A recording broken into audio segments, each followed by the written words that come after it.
The Phantom of the Opera by Jennifer Bassett.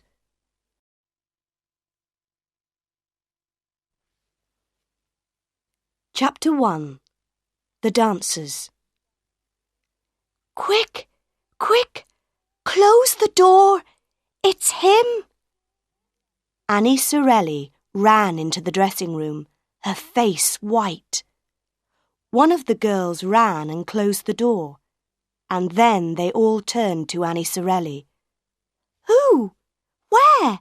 What's the matter?" they cried. "It's the ghost," Annie said. "In the passage. I saw him. He came through the wall in front of me. And I saw his face." Most of the girls were afraid, but one of them, a tall girl with black hair, laughed. "Pooh," she said. "Everybody says they see the opera ghost, but there isn't really a ghost. You saw a shadow on the wall." But she did not open the door or look into the passage. "Lots of people see him," a second girl said. "Joseph Bouquet saw him 2 days ago. Don't you remember?" Then all the girls began to talk at once. "Joseph says the ghost is tall, and he wears a black evening coat. He has the head of a dead man with a yellow face and no nose, and no eyes, only black holes." Then little Meg Giry spoke for the first time. "Don't talk about him. He doesn't like it. My mother told me." "Your mother?" the girl with black hair said. "What does your mother know about the ghost?" "She says that Joseph Bouquet is a fool. The ghost doesn't like people talking about him, and one day Joseph Bouquet is going to be sorry, very sorry." "But what does your mother know? Tell us! Tell us!" all the girls cried. "Oh dear," said Meg. "But please don't say a word to anyone. You know my mother is the doorkeeper for some of the boxes in the opera house. Well, box 5 is the ghost's box. He watches the operas from that box, and sometimes he leaves flowers for my mother." "The ghost has a box and leaves flowers in it? Oh, Meg, your mother's telling you stories. How can the ghost have a box?" "It's true. It's true, I tell you," Meg said. "Nobody buys tickets for box 5, but the ghost always comes to it on opera nights." "So somebody does come there?" "Why, no. The ghost comes, but there is nobody there." The dancers looked at Meg. "But how does your mother know?" one of them asked. "There's no man in a black evening coat with a yellow face. That's all wrong. My mother never sees the ghost in box 5, but she hears him. He talks to her, but there is nobody there. And he doesn't like people talking about him." But that evening, the dancers could not stop talking about the opera ghost. They talked before the opera, all through the opera, and after the opera. But they talked very quietly, and they looked behind them before they spoke. When the opera finished, the girls went back to their dressing room. Suddenly, they heard somebody in the passage, and Madame Giry, Meg's mother, ran into the room. She was a fat, motherly woman with a red, happy face. But tonight, her face was white. "Oh, girls," she cried, "Joseph Bouquet is dead. You know he works a long way down, on the 4th floor under the stage. The other stage workers found his dead body there an hour ago, with a rope around his neck. It's the ghost, cried Meg Giry. The ghost killed him.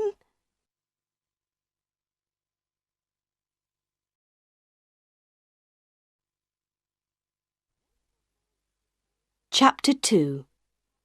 The Directors of the Opera House. The Opera House was famous, and the directors of the Opera House were very important men. It was the first week of work for the 2 new directors, Monsieur Armand Moncharmin and Monsieur Firmin Richard. In the director's office the next day, the 2 men talked about Joseph Buquet. It was an accident, Monsieur Armand said angrily, or Buquet killed himself. An accident? Killed himself, Monsieur Firmin said. Which story do you want, my friend? Or do you want the story of the ghost? Don't talk to me about ghosts, Monsieur Armand said. We have 1,500 people working for us in this opera house, and everybody is talking about the ghost. They are all mad. I don't want to hear about the ghost, okay? Monsieur Firmin looked at a letter on the table next to him. And what are we going to do about this letter, Armand? Do? Cried Monsieur Armand. Why, do nothing, of course. What can we do? The 2 men read the letter again. It wasn't very long. To the new directors. Because you are new in the opera house, I am writing to tell you some important things. Never sell tickets for box 5. That is my box for every opera night. Madame Giry, the doorkeeper, knows all about it. Also, I need money for my work in the opera house. I am not expensive, and I am happy to take only 20,000 francs a month. That is all. But please remember, I can be a good friend, but a bad enemy. O.G. Don't sell tickets for box 5. 20,000 francs a month. Monsieur Armand was very angry again. That's the best box in the opera house, and we need the money, Firmin. And who is this O.G., eh? Tell me that. Opera ghost, of course, Monsieur Firmin said. But you're right, Armand. We can do nothing about this letter. It's a joke, a bad joke. Somebody thinks we are fools because we are new here. There are no ghosts in the opera house. The 2 men then talked about the opera for that night. It was Faust, and usually La Carlotta sang Margarita. La Carlotta was Spanish and the best singer in Paris. But today, La Carlotta was ill. Everybody in Paris is going to be at the opera tonight, said Monsieur Armand. And our best singer is ill, suddenly. She writes a letter to us just this morning. She is ill. She cannot sing tonight. Don't get angry again, Armand, Monsieur Firmin said quickly. We have Christine Daae, that young singer from Norway. She can sing Margarita tonight. She has a good voice. But she's so young, and nobody knows her. Nobody wants to listen to a new singer. Wait and see. Perhaps Daae can sing better than La Carlotta. Who knows?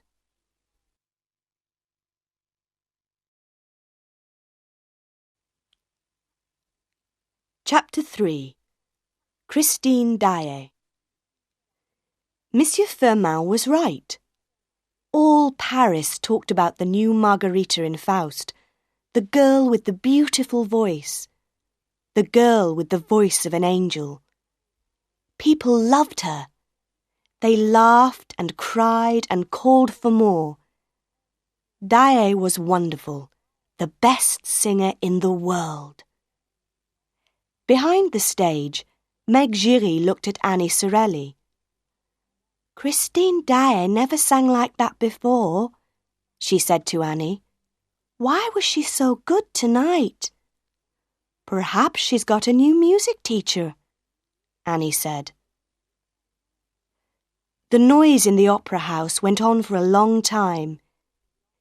In box 14, Philippe, the Comte de Chagny, turned to his younger brother and smiled. "Well, Raoul, what did you think of Dae tonight?" Raoul, the Vicomte de Chagny, was 21 years old. He had blue eyes and black hair, and a wonderful smile. The Chagny family was old and rich, and many girls in Paris were in love with the young Vicomte. But Raoul was not interested in them. He smiled back at his brother. "What can I say? Christine is an angel, that's all. I'm going to her dressing room to see her tonight." Philippe laughed. He was 20 years older than Raoul and was more like a father than a brother. "Ah, I understand," he said. "You are in love. But this is your first night in Paris, your first visit to the opera. How do you know Christine Dae?" "You remember 4 years ago, when I was on holiday by the sea in Brittany?" Raoul said. "Well, I met Christine there. I was in love with her then, and I'm still in love with her today." The Comte de Chagny looked at his brother. I see," he said slowly. "Well, Raoul, remember she is only an opera singer. We know nothing about her family." But Raoul did not listen. To him, good families were not important, and young men never listened to their older brothers. There were many people in Christine Dae's dressing room that night, but there was a doctor with Christine, and her beautiful face looked white and ill. Raoul went quickly across the room and took her hand. "Christine, what's the matter? Are you ill?" He went down on the floor by her chair. "Don't you remember me? Raoul de Chagny, in Brittany." Christine looked at him, and her blue eyes were afraid. She took her hand away. "No, I don't know you. Please go away. I'm not well." Raoul stood up, his face red. Before he could speak, the doctor said quickly, Yes, please go away. Everybody, please leave the room. Mademoiselle Dae needs to be quiet. She is very tired." He moved to the door, and soon everybody left the room. Christine Dae was alone in her dressing room. Outside in the passage, the young Vicomte was angry and unhappy.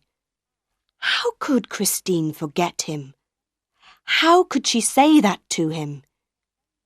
He waited for some minutes, then, very quietly and carefully, he went back to the door of her dressing room. But he did not open the door, because just then he heard a man's voice in the room. "Christine, you must love me," the voice said. Then Raoul heard Christine's voice. "How can you talk like that, when I sing only for you? Tonight I gave everything to you, everything. And now I'm so tired." Her voice was unhappy and afraid. You sang like an angel, the man's voice said. Raoul walked away. So, that was the answer. Christine Daae had a lover. But why was her voice so unhappy? He waited in the shadows near her room. He wanted to see her lover, his enemy. After about 10 minutes, Christine came out of her room, alone, and walked away down the passage. Raoul waited, but no man came out after her. There was nobody in the passage, so Raoul went quickly up to the door of the dressing room, opened it, and went in. He closed the door quietly behind him, then called out, "Where are you? I know you're in here. Come out." There was no answer. Raoul looked everywhere, under the chairs, behind all the clothes, in all the dark corners of the room. There was nobody there.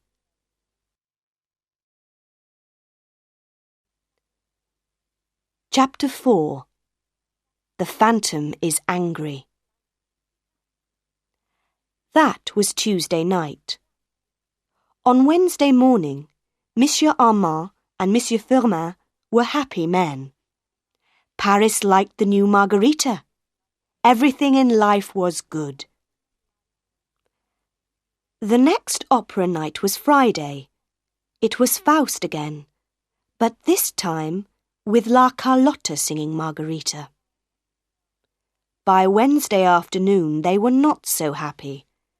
A second letter arrived for them, from O.G. Why don't you listen to me? I am getting angry. Leave box 5 free for me. And where are my 20,000 francs? On Friday, Daae must sing Margarita again. She is now the best singer in Paris. La Carlotta cannot sing. She has a very ugly voice, like a toad. Remember, I am a bad enemy. O.G. So, Firmin, is this still a joke? Monsieur Armand shouted. What are we going to do now, eh? Is O.G. the director here, or are we? Don't shout, Armand, said Monsieur Firmin tiredly.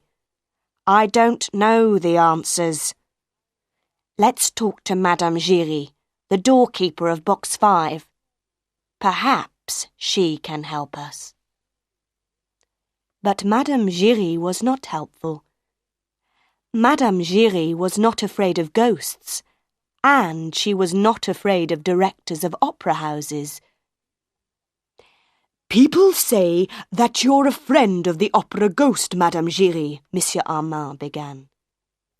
Tell us about him. Some people say he has no head. And some people say he has no body, said Monsieur Firmin. What do you say, Madame Giry? Madame Giry looked at the two men and laughed. I say that the directors of the opera house are fools. What? Monsieur Armand shouted. He stood up, and his face was red and angry. Listen to me, woman. Oh, sit down, Armand, and listen, said Monsieur Firmin. Why do you say that, Madame Giry? Because, monsieur, the opera ghost is angry with you. When the ghost wants something, he must have it. He is clever and dangerous, this ghost. The old directors before you, they knew that, oh yes. At first they tried to stop him. Then there were many accidents in the opera house, many strange accidents. And when did these accidents happen? When the ghost was angry. So, The old directors learnt very quickly. The ghost wants box 5, he can have it every night. The ghost wants money, let's give the money to him at once. Oh yes, the old directors understood very well. But we are the directors, not the opera ghost, Monsieur Armand shouted. He turned to Monsieur Firmin. This woman is mad. Why do we listen to her? On Friday night, La Carlotta is going to sing Margarita. And you and I, Firmin, are going to watch the opera from box 5. Well, we can try that, Armand, but we don't want any accidents. Madame Giry came nearer to the two men. Listen to me, she said quietly. Remember Joseph Bouquet? I tell you, the opera ghost is a good friend, but a bad enemy. The two men stared at her. Those words, Monsieur Firmin said slowly.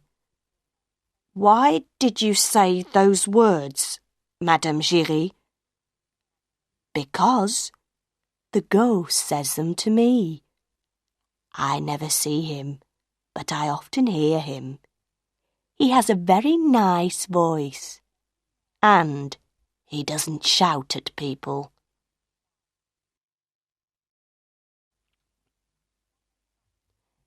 Chapter 5. A Letter for Raoul. That Wednesday, a letter also arrived for the young Vicomte de Chagny. He opened the letter, saw the name at the bottom, and smiled for the first time that day. Dear Raoul, of course I remember you. How could I forget you? Meet me on Thursday at 3 o'clock in the Tuileries Gardens. Don't be angry with me, Raoul, please. Christine Daae. Raoul put the letter carefully into his pocket. Angry? How could he be angry with an angel? On Thursday, he was in the Tuileries Gardens by 2 o'clock. At 3:10, he began to feel unhappy. At 3:30, he wanted to die, or to kill somebody. And then she came. She ran through the gardens to him, and in a second she was in his arms. Oh, Christine, he said again and again. Oh, Christine. They walked through the gardens together and talked for a long time. They remembered their happy weeks in Brittany 4 years ago. But why did you go away, Christine? Raoul asked. Why didn't you write to me? For a minute or two, Christine said nothing. Then she said slowly, We were so young, you and I. I was just a poor singer from Norway, and you were the Vicomte de Chagny. I knew I could never be your wife. But I love you, Christine. No, shh. Listen to me, Raoul, please. I went home to Norway, and a year later, my father died. I was very unhappy. But I came back to France, to Paris.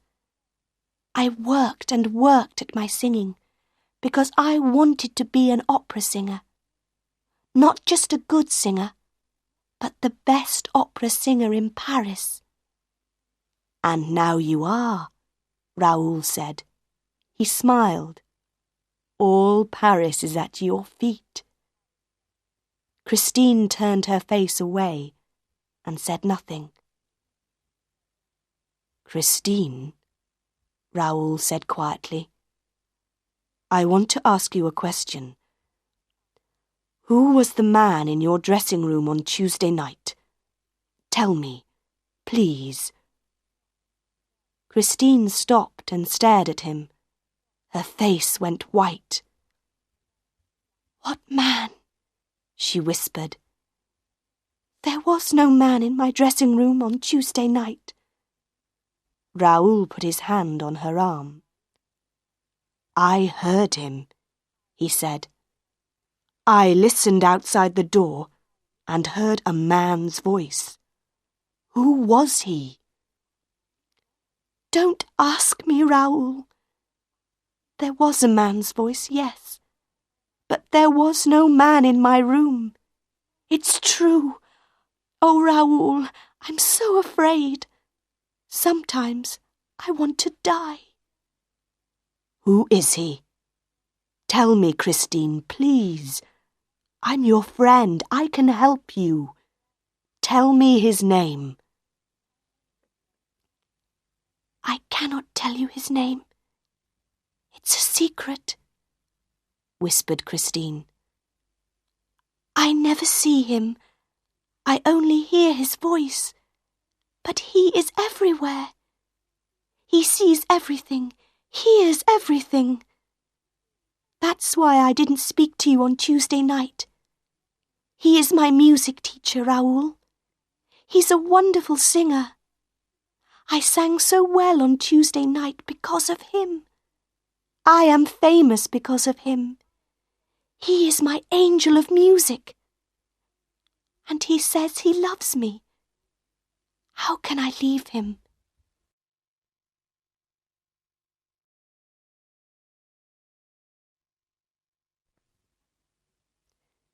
Chapter 6. La Carlotta sings Margarita. On Friday morning, La Carlotta had her breakfast in bed. She drank her coffee and opened her morning letters. One letter had no name on it. It was very short. You are ill. You cannot sing Margarita tonight. Stay at home and don't go to the opera house. Accidents can happen. Do you want to lose your voice? Forever. La Carlotta was very, very angry. She got out of bed at once and did not finish her breakfast. This is from Christine Daae's friends, she thought. They want her to sing again tonight. That Daae girl is going to be sorry for this. I, La Carlotta, I am the best opera singer in Paris. And nothing is going to stop me singing Margarita tonight. At 6 o'clock that evening, the dancers were in their dressing room. They talked and laughed and put on their red and black dresses for Faust. But Meg Giry was very quiet. What's the matter, Meg? Annie Sorelli asked. It's the opera ghost, Meg said. My mother says he's angry. She's afraid that something's going to happen tonight. Oh, pooh, the girl with black hair said. Who's afraid of an old ghost? An hour later, Monsieur Armand and Monsieur Firmin went into box 5 and sat down. They were not afraid of ghosts. Of course not. There were no ghosts in the opera house. Then Monsieur Armand saw some flowers on the floor by the door of the box. Firmin, he whispered. Did you put those flowers there? Monsieur Firmin looked. No, I didn't, he whispered back. Did you? Of course not, you fool. Shh, the music's beginning. La Carlotta did not sing for the first hour. There were no strange voices in box 5, and the two directors began to feel happier. Then La Carlotta came out onto the stage, and Monsieur Firmin looked at Monsieur Armand. Did you hear a voice just then? He asked quietly. No, Monsieur Armand said, but he looked behind him twice, then 3 times, and suddenly felt cold. La Carlotta sang and sang, and nothing happened. Then she began a beautiful love song. My love begins to quack. Everybody stared. What was the matter with Carlotta's voice? What was that strange noise? Quack! Carlotta stopped and began the song again. My love begins to quack. I cannot forget my quack. It was the noise of a toad. People began to talk and laugh. Monsieur Firmin put his head in his hands. Then he felt Monsieur Armand's hand on his arm. There was a voice in the box with them. A man's voice, laughing. Poor Carlotta tried again and again. I cannot forget my quack. Then the 2 directors heard the voice again. Behind them, in front of them, everywhere. Her singing tonight is going to bring down the chandelier. The 2 directors looked up at the top of the opera house. Their faces were white. The famous chandelier, with its 1,000 lights, broke away from its ropes and crashed down onto the people below. That was a terrible night for the Paris Opera House. 1 woman was killed by the chandelier, and many people were hurt. The opera house closed for 2 weeks, and La Carlotta never sang again.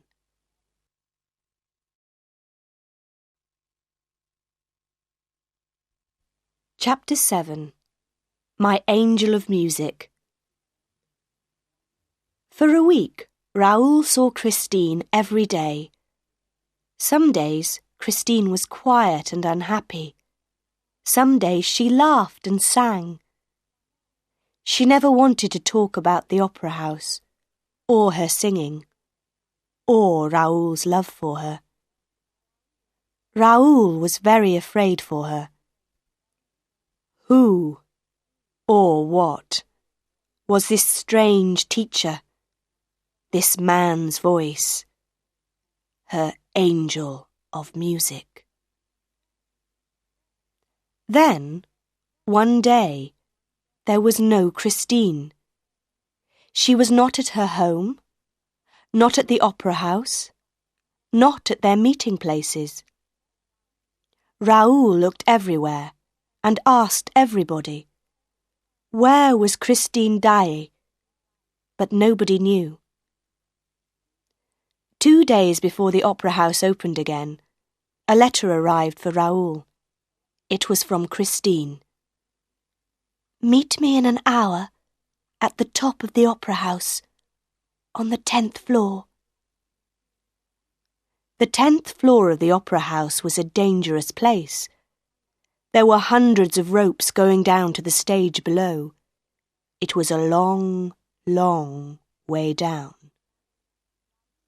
Raoul and Christine sat in a dark corner, and Raoul took Christine's hands. Her face was white and tired. Listen, Raoul, she said quietly. I'm going to tell you everything, but this is our last meeting. I can never see you again. No, Christine, Raoul cried. I love you, and we... Shh! Quietly. Perhaps he can hear us. He's everywhere in the opera house, Raoul. Who? What are you talking about, Christine? My angel of music. I couldn't meet you last Saturday because he came for me and took me away. I was in my dressing room in the opera house, and suddenly he was there in front of me. I saw the voice for the first time. He wore black evening clothes and a mask over his face.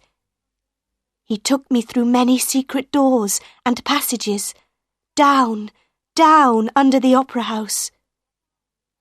There is a lake down there, a big lake. The waters are black and cold. He took me across the lake in a boat to his house. He lives there, Raoul, in a house on the lake, under the opera house. Raoul stared at her. Was his beautiful Christine mad? Christine saw his face and said quickly, "It's true, Raoul, it's true.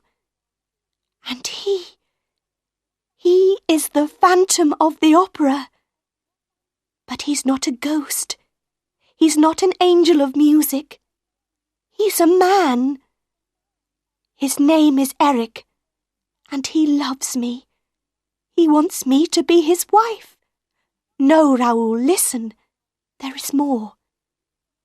He told me all this in his house, in a beautiful room.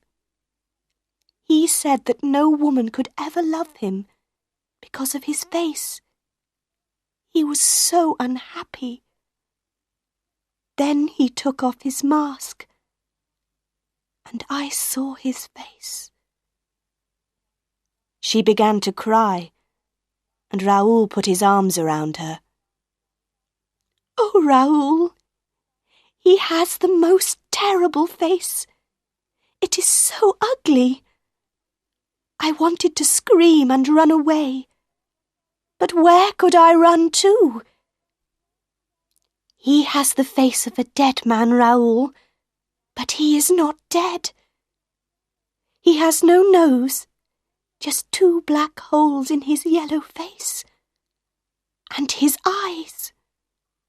Sometimes they are black holes. Sometimes they have a terrible red light." She put her face in her hands for a second. Then she said, "I stayed in his house for 5 days. He was very good to me, and I felt sorry for him, Raoul. He wants me to love him, and I told him. No, Christine, no. You're going to be my wife. Come away with me at once, today. You can't go back to him." "But I must," Christine said quietly. "He knows about you, Raoul. He knows about us. He says he's going to kill you. I must go back to him." "Never," said Raoul. "I love you, Christine, and I'm going to kill this Eric." Eric, Eric, Eric, Eric. The word whispered round the opera house. Raoul and Christine stared. "What was that?" Raoul said, afraid. "Was that his voice? Where did it come from?" "I'm afraid, Raoul," Christine whispered. "I'm singing Margarita again on Saturday. What's going to happen?" "This," Raoul said.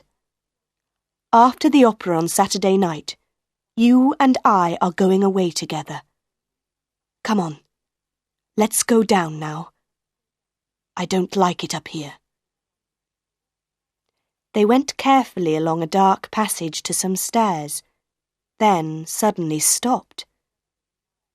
There was a man in front of them, a tall man in a long dark coat and a black hat.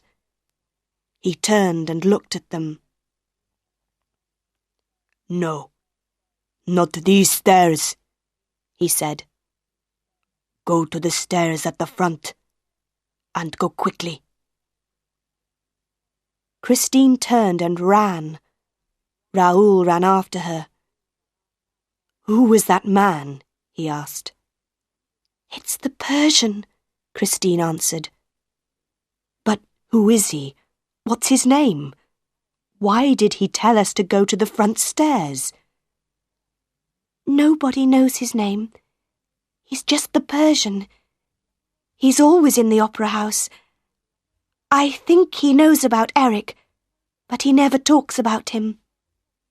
Perhaps he saw Eric on those stairs and wanted to help us. Hand in hand, they ran quickly down the stairs, through passages, then more stairs and more passages. At one of the little back doors to the opera house, they stopped. On Saturday night, then, after the opera, Raoul said, I'm going to take you away and marry you. Christine looked up into his face.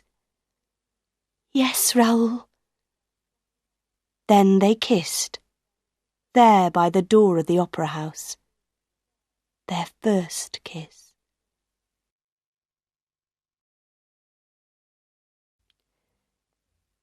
Chapter 8. Where is Christine Daae? On Saturday morning, Comte Philippe looked across the breakfast table at his brother. Don't do it, Raoul, please. All this talk about ghosts and phantoms. I think the girl is mad. She's not mad, and I'm going to marry her, Raoul said. She's only a little opera singer, Philippe said unhappily. And she's very young. Are you still going to love her in 10 or 20 years' time? Raoul drank his coffee and did not answer. There were 2 more unhappy faces in the opera house, too. The directors now understood about O.G. They didn't want any more accidents. Box 5 is free tonight for O.G. Daae is singing Margarita, and here is 20,000 francs. Madame Giry can leave the money in box 5 for him. Is that everything? Monsieur Armand asked Monsieur Firmin. It's a lot of money, Monsieur Firmin said unhappily. He thought for a minute. What about some flowers in box 5? Madame Giry says that O.G. likes flowers. O.G. can bring his own flowers, shouted Monsieur Armand. The evening began well. The chandelier was now back in place with new ropes. All Paris was in the opera house. Everybody wanted to hear Christine Daae's voice again. People also knew about the love story between Christine Daae and the Vicomte de Chagny. There are no love secrets in Paris. People watched the Comte and the Vicomte in box 14 with interest. Young men from families like de Chagny do not marry opera singers. When Christine came onto the stage, her face was white and she looked afraid. But she sang like an angel. Ah, what a voice! All Paris was in love with Christine Daae. She began to sing the famous love song. Suddenly, every light in the opera house went out. For a second, nobody moved or spoke. Then a woman screamed, and all the lights came on again. But Christine Daae was no longer on the stage. She was not behind the stage. She was not under the stage. Nobody could find her. The opera house went mad. Everybody ran here and there, shouted and called. In the director's office, people ran in and out. The police came and asked questions, but nobody could answer the questions. Monsieur Armand got angry and shouted, and Monsieur Firmin told him to be quiet. Then, Madame Giry arrived in the office with her daughter Meg. "Go away, woman," Monsieur Armand shouted. "Monsieur, there are 3 people missing now," Madame Giry said. "Meg, tell the directors your story." This was Meg's story.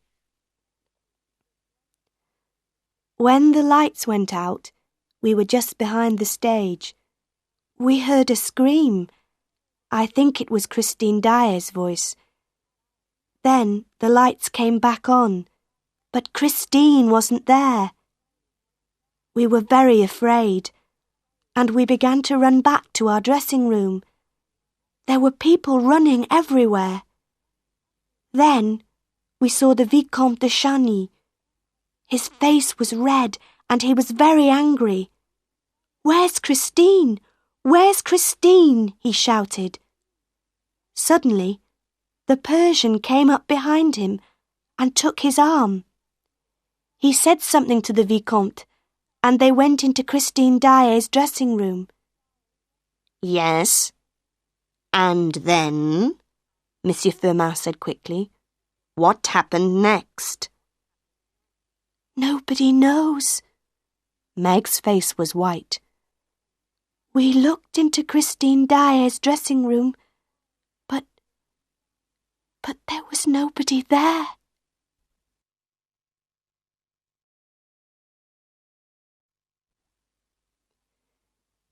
Chapter 9.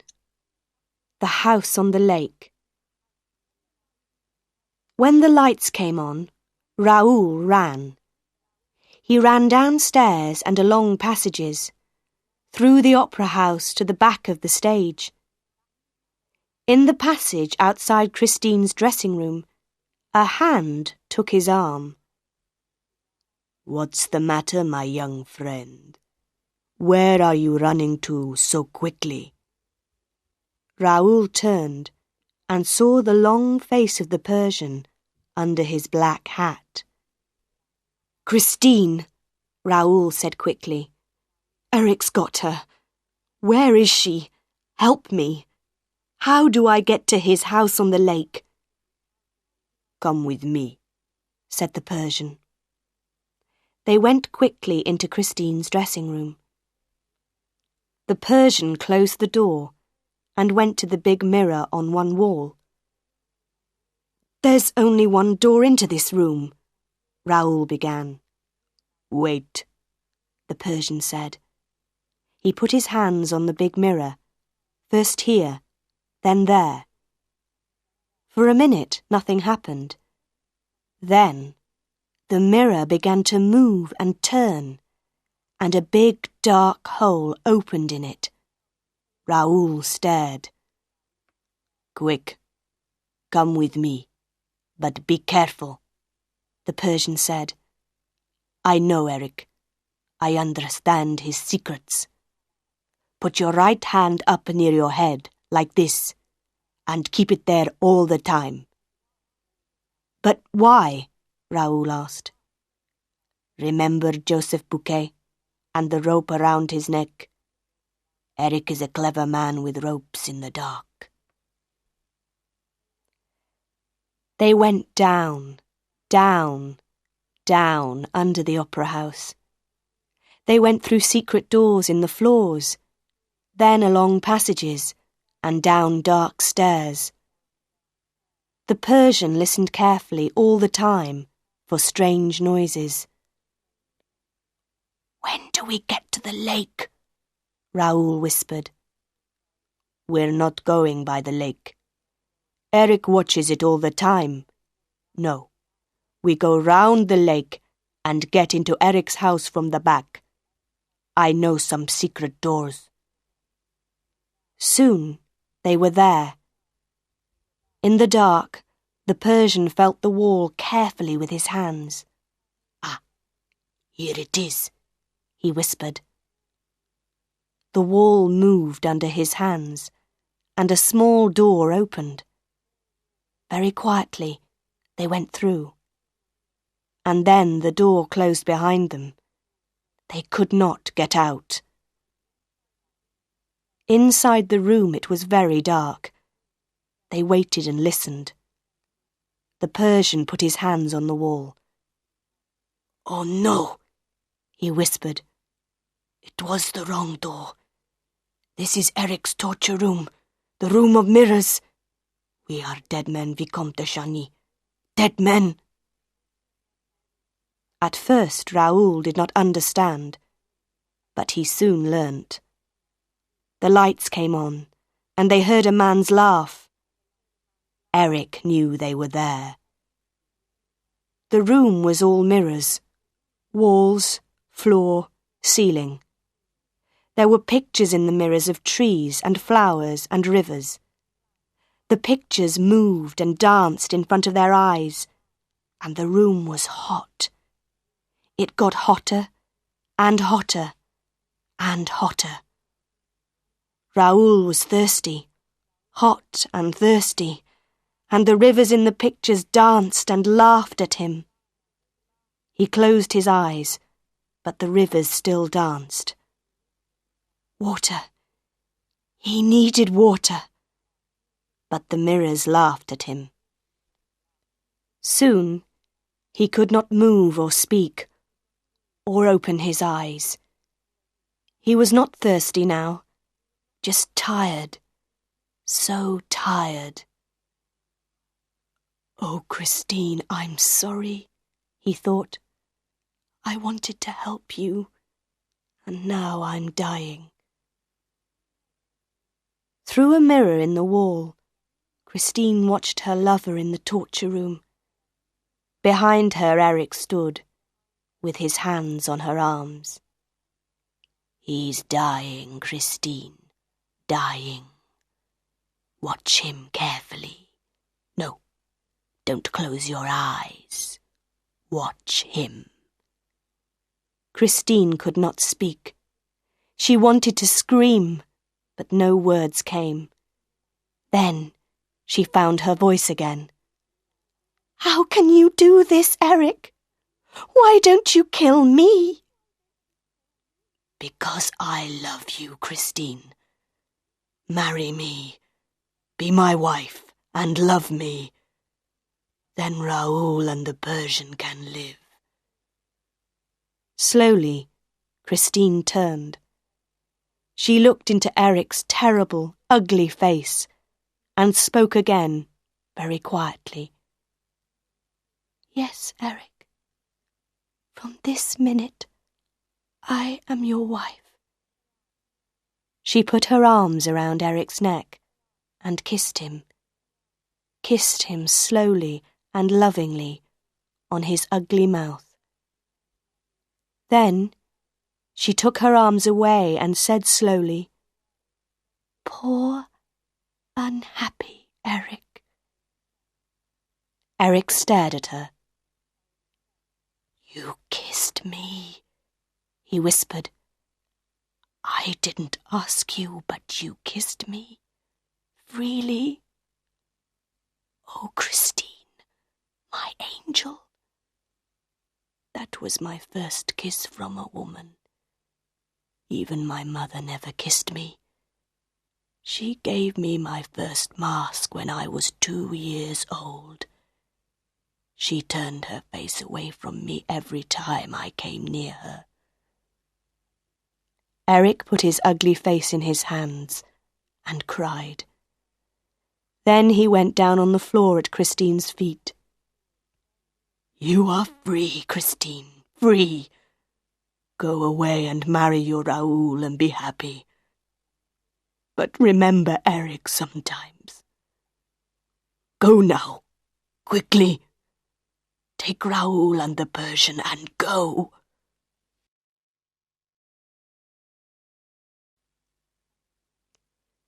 Chapter 10.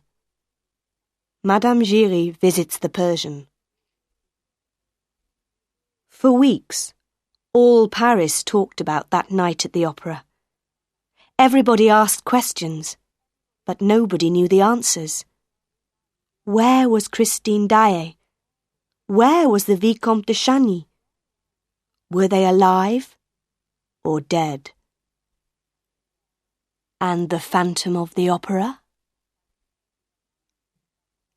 Some weeks after that famous night, Madame Giry went out one afternoon to a small house near the Rivoli Gardens. She went in and up the stairs to some rooms at the top of the house. The Persian opened the door. Madame Giry looked at him. "My friend, you know the answers. Please tell me, are they alive or dead?" "Come in," the Persian said quietly. They sat down on some chairs by the window and looked out across the Rivoli Gardens. "Yes," the Persian said slowly. "The Phantom is dead now. He did not want to live any longer. I saw his body 3 days ago, and because of that, I can talk to you about him. He cannot kill me now." "So, the Phantom was really a man?" Madame Giry asked. "Yes, his name was Eric. That was not his real name, of course.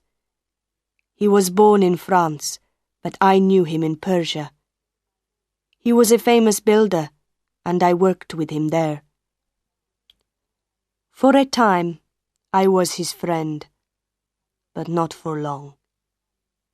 When he came to Paris, I came after him. I wanted to watch him.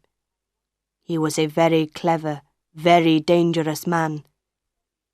He could be in 2 or 3 places at the same time. He could be in one place, and his voice could come from another place. He could do many clever things with ropes, and mirrors, and secret doors. You see, he helped to build the opera house. He built secret passages underground, and his secret house on the lake. He could not live in the outside world because of his terrible, ugly face. Unhappy Eric. We can feel sorry for him, Madame Giry. He was so clever and so ugly. People screamed when they saw his face. And so he lived this strange life, half man, half phantom. But he was a man in the end. He wanted a woman's love." He stopped, and Madame Giry asked quietly, "And Christine Daae and Vicomte Raoul, what happened to them?" The Persian smiled. "Ah, yes. What happened to young Raoul and the beautiful Christine? Who knows?" Nobody in Paris ever saw Raoul and Christine again. Perhaps they took a train to the north and lived a quiet, happy life together there. Perhaps Christine's wonderful voice is still singing somewhere in the cold and beautiful mountains of Norway. Who knows?